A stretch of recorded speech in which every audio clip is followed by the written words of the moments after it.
paid good money to see this movie. When they go out to a theater, they want cold sodas, hot popcorn, and no monsters in the projection booth. Everyone pretend podcasting isn't boring. Turn it off. Turn it off.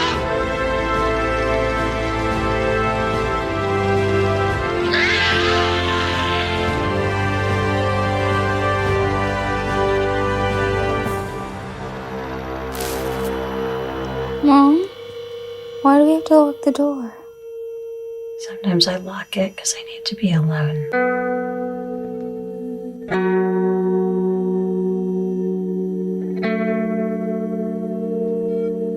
When you get there, shoot 'em up.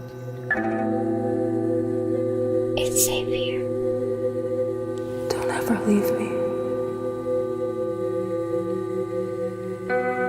Your prints are everywhere. You were there the night it happened. No, I left. I thought you couldn't remember. I can only remember pieces. What pieces? You want to make problems, blame yourself, and get caught for nothing, right? Asesina! Asesina! Why don't you let us help you? You're going through the wrong way.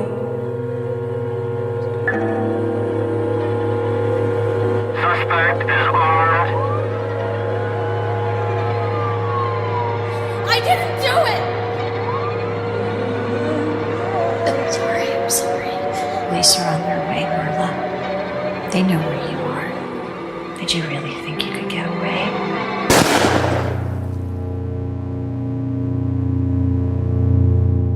Undo all that's been done.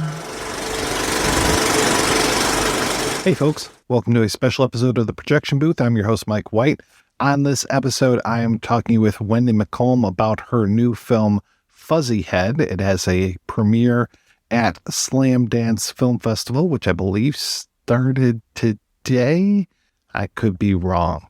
Regardless, I enjoyed Fuzzy Head. I enjoyed a lot talking with Wendy McColm. Very fascinating lady. Hope you enjoy the interview, and definitely check out Fuzzy Head when it plays near you. So, Wendy, obviously I want to talk to you about your new film, Fuzzy Head, but I have to ask you, can you tell me a little bit more about your background and how you got into filmmaking? I started making films when I was a kid with the VHS camera and edited on the VCR. Fun words, if people remember what they are. And yeah, just since then, I did so much acting. I've been doing this my whole life, I guess. And I didn't know it would. Actually, I did think it would turn into a career. I think I always thought this is what I'll do. And I guess that's how I got into it, just doing every avenue. I didn't go to film school. I've worked and shadowed wonderful directors. And that's how I kind of got my start, just shadowing, making my own work, being on set every day, and getting discovered through my short films, ultimately leading me to my first commercial directing gig and my first feature. You act as well? I'm sure you must be a sponge on set.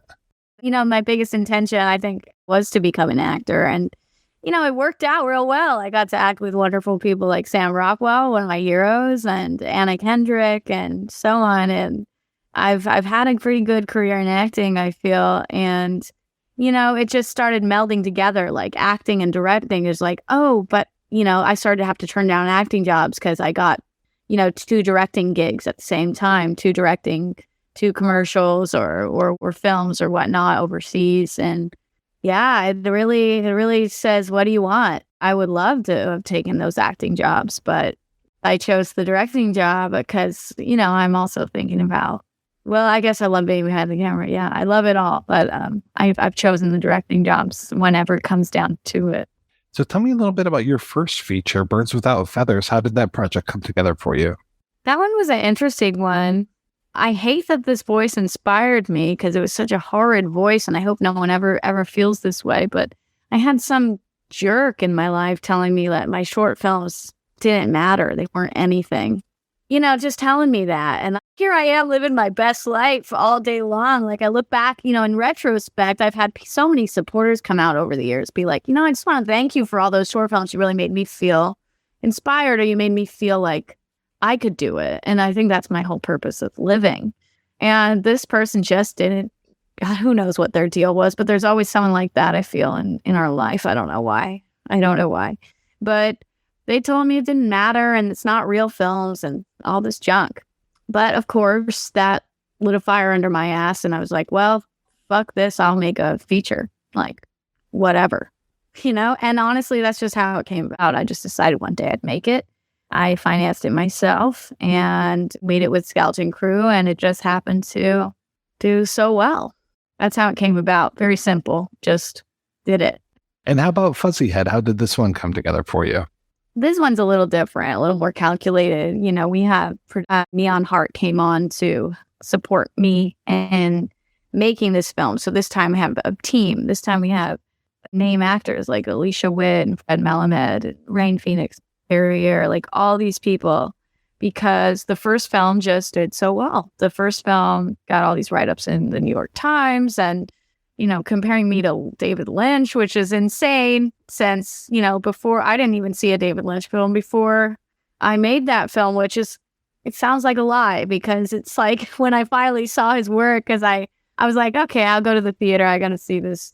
And I was like, oh, it definitely seems like a lie. It seems like I've seen it. But yeah, just similar thought process. But I think when people saw all that, they go, okay. And some of these people I knew before, like Numa and I had met previous in Tribeca Film Festival. And just such a great person to know. She's so beautiful and talented and good friend. And yeah, just as you go, you have these ideas. Nobody really wanted to do the project, but Neon Heart did. And we just started it from there. I think I thought I was going to make it a comedy. But my heart kept saying, no, you're going to make a drama. And I was like, I don't know. I've never made one before. But I just followed my heart and it told me to make this. And here we are. That's it. Neon Heart came on and supported the project. And from there, we built a team, a way bigger team, a way bigger budget, a way bigger everything, just outdoing ourselves, preparing us for our, future, How was that experience for you, having such bigger budget, more name actors, all of these things? Better than I can imagine. Like, I love the cast of Birds Without Feathers. I love everyone I've worked with. I have to say, though, you think you're ready. Like, I was like, why am I, I would love to work for Netflix. I'd love to work for a company. Like, what's up? And when you work with someone like Alicia Witt or Fred Melamed, you're like, holy shit. First of all, it draw me to tears, like so unbelievably gorgeous to watch someone so committed. But the experience was new. You would just say it was new. It was new and extraordinary, and something that would prepare me for anything in the future. Like just seeing, like, I wish we had more time for Alicia to do more takes. If that, like making sure you work with a crew that, as much as the lighting is important, realize that these actors came here to live. They're not working, they're living. And we need to hold space for their experience. And, for Birds Without Feathers, we're just, you're messing around and, we'll do another take because they're my friends. We'll do another take.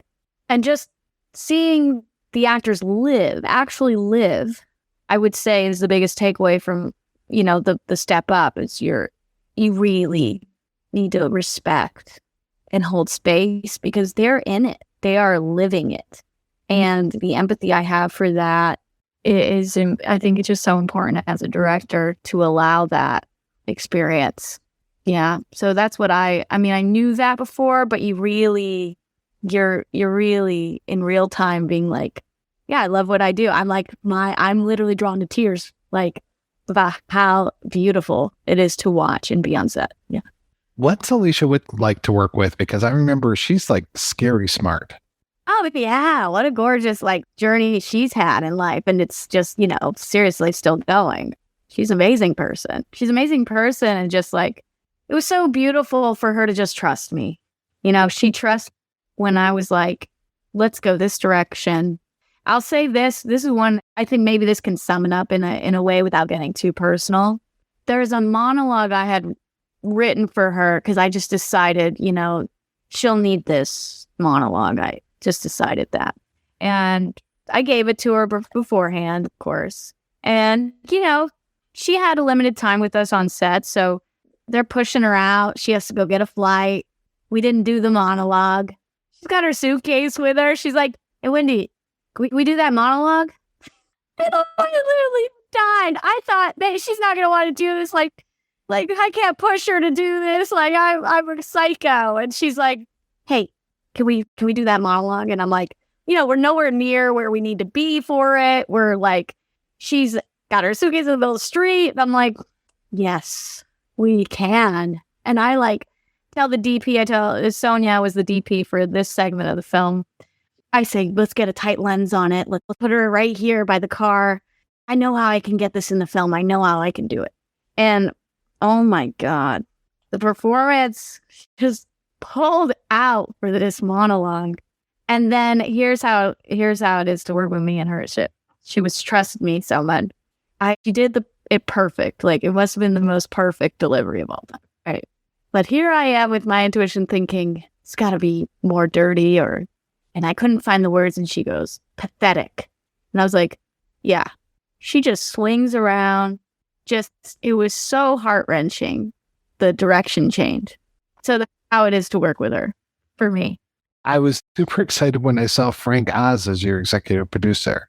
Absolutely. And mentors are important. I've always said spirit animals are important because you're going to be surrounded by a bunch of, who knows who you're surrounded by as a filmmaker? I don't know who's listening to this, but who knows who you're surrounded by? You're surrounded by people who get their inspiration from TikTok. You're surrounded by people who get their inspiration from Netflix. You're surrounded by people who get their inspiration from the 70s. I mean, you really have to know who you are and who you respect and what you love, because people will tear you out of your journey because they're afraid. And Frank Oz is somebody who has been a beautiful mentor to me, being like, he's very much like the Muppets. He's very much like what you think. He's like, use your heart, Wendy. And how much do we need to hear that? He had a big hand in helping editing this film. And I'm eternally grateful for him. He did not have to do that. And he did, because he cares about movies. He cares about art. And when he's inspired by something, I think he really, truly loved Birds Without Feathers. That's how it started. He's my friend, but I have to remind myself a lot, he's lived this incredible life. Incredible life. It's wild. It's wild. When did you actually shoot the film?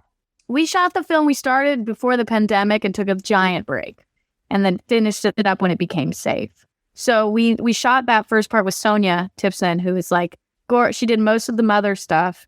She was a DP for that era of the film. And I swear to God, she must have been the first person who got COVID. She was on set, cough, lungs out. She was sick for 2 months. And then I was like, what the hell's going to happen to this movie? I just really thought I think everyone thought, this is it. We're not finishing it. We were barely halfway. We were 8 days in production. Took a break. All of us lived our lives. And then I think one day I was like, I can move to Costa Rica, never direct again, or I could finish this film. So I did the crazy idea and finished the film. And, we finished it up with Tanisha Moreno as DP and Daniel Wildwood.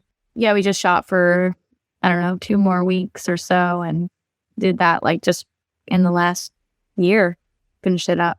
How was the post-production process? I wanted an editor and couldn't find one that could really give this movie what it deserved. Not for any talent reasons, just it's a deep story. The script is super specific and it needed it needed some we would have had to dedicate more than we could afford, basically. I'm sure all the editors could have done it, but let's be honest, the budget's slowly running out. Everyone's wondering what will happen to it. Do we want to pour more money into it? And I was like, well, I could just do it. And Frank giving notes, it's like having an editor. So we just decided we're just going to just finish it, get it done. No more looking around. I think studio productions are I direct a lot of commercials and bigger budget films maybe overseas. And yeah, you can rely on editors and people to do it. They're getting paid to have that. They have to sink into it. They have to live it. They deserve to be paid a lot. We had the option of paying someone a lot, I think, but I think at that point I just thought, we're running out. We got to finish this for the festivals. We got to finish this. I think we just be safe about it and we'll just finish this. We'll just do it. Get it done. I think for future, there's so many editors I'd love to work with, but I would love to give them that space. Editors need space and money and time to live in a film. It has nothing to do with talent or it's about truly feeling you can just give up your life and live in this life, aka movie. I do feel that's the thing. So I have to ask, what inspired Fuzzy Head? Where did the idea come from? Yeah, for 7 years, I feel in my life, I was living Fuzzy Head. I feel I've had PTSD from horrible abuse thing. So coming out of that, finding out I had PTSD, which later came as a diagnosis because, you know, I was just running around in the world thinking I can handle this and just having these weird like trigger moments and people are like, what the hell? And I was like, what the hell is happening to me? So I had PTSD. I really thought my life was over, like truly thought it was over. I went down the spiritual path, which, you know, it's good to take a break from your life because what I found in the spiritual path was, you know, first I thought, oh, I'll never make a film again. I'll never have this thing that was driving me in my life. You know, this was my life.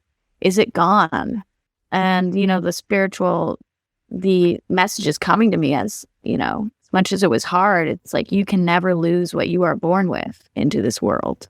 And I just kept that in my mind as I trudged through writing scripts. I had started writing this script before, like the beginning of the 7 years, if that makes sense. But I never finished it. And I thought I was going to make a comedy. And when this script kept coming back in my head, Fuzzy Head, come on, make Fuzzy Head. And I was like, why?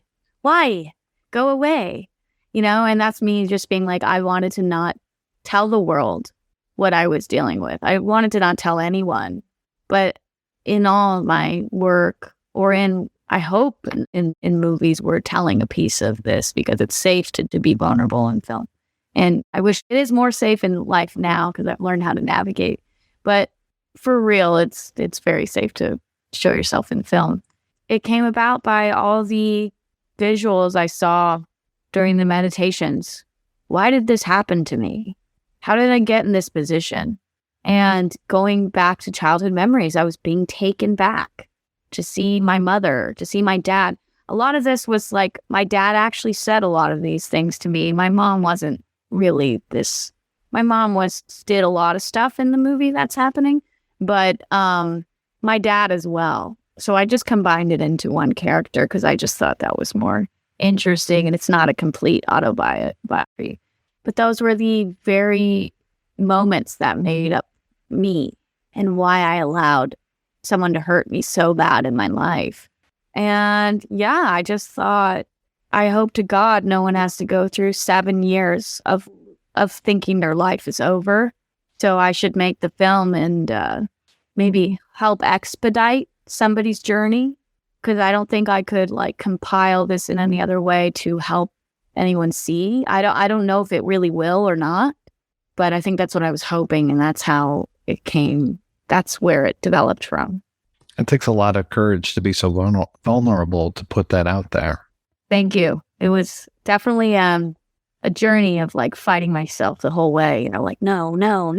You know, here we are. I feel freaking fantastic about it. And I feel just so grateful to everyone who helped make it, who believed in it, and me. And the fact that this movie has saved my life. And now you're on the verge of sharing it with so many people, having your premiere here at Slam Dance. And this is not your first Slam Dance. No, Birds Without Feathers premiered at Slam Dance, yeah. Must be nice to go back. Must feel a little bit like going home.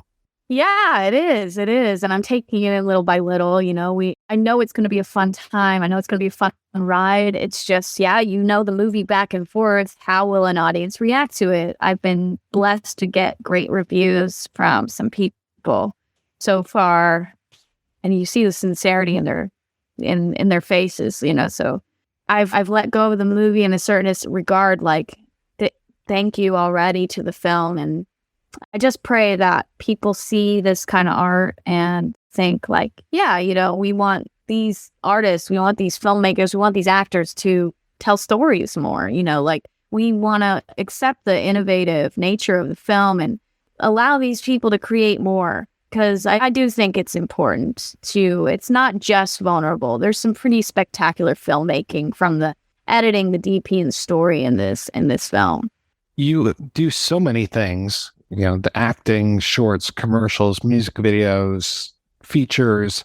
What's next for you? Where are you going to go from here? Do you even know? No, we don't know what's next, but I do know that it'll be great. It'll be spectacular. I finally did start. I'm almost finished actually writing that comedy that I wanted to do before Fuzzy hit. So I'll be honest. I mean, I started in comedy. Who knew I would make a drama? I'm not one for being a one genre pony. I do believe in just trying things and taking risks. And I started in comedy, and I feel like I am a great comedy. I have great comedic timing and all this stuff. And it's time for a woman to make a comedy that kills us, that just makes us laugh in stitches. And I'm ready to do that. I'm ready to have some fun. I'm very confident in it, and the script's spectacular. It's just what we need. So I'm praying somebody hears this or wants to know what that's about, because it's not really a big risk to make a comedy. So let's just have some fun, and that's what I would love to do. Wendy, good luck with that, and good luck with your premiere at Slam Dance. Yeah, you too. Thanks for the inspiration.